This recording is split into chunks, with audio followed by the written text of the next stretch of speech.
Bonjour à tous, je voudrais vous parler aujourd'hui de ce qu'on appelle la rétroaction, surtout les erreurs de rétroaction, parce que votre cerveau fonctionne comme ça et je trouve que pour les étudiants, pour les lycéens, les collégiens, c'est très important de le savoir parce que ça va vous permettre d'être moins dans l'inconfort ou plutôt l'accepter. Alors qu'est-ce que c'est qu'une erreur de rétroaction? C'est juste que vous avez certaines connaissances, vous apprenez une nouvelle règle et en fait, il va y avoir une réorganisation au niveau du cerveau et vous allez avoir tendance à confondre le nouveau et l'ancien. Je prends un exemple, par exemple, vous jouez au tennis de table, vous avez l'habitude de jouer avec la main droite, vous êtes droitier. Vous allez faire l'expérience de jouer avec la main gauche pendant un temps. Et lorsque vous allez reprendre la main droite, vous allez vous apercevoir que vous avez un certain inconfort que vous n'aviez pas avant.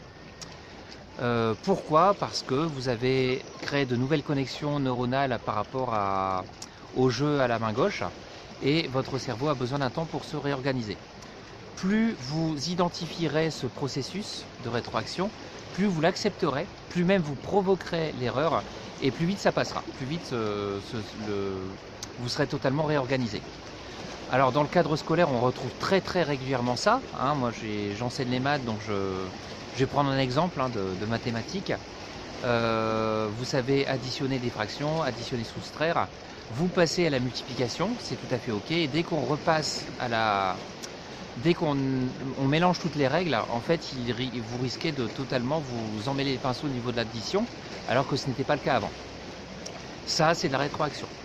Donc, sachez que c'est tout à fait normal et acceptez-le. Plus vous l'accepterez, je répète, plus vite ça passera. Bon, il y a des méthodes qui sont beaucoup plus puissantes par rapport à ça, que je ne peux pas exposer dans une vidéo, ce serait trop compliqué, c'est des méthodes de PNL.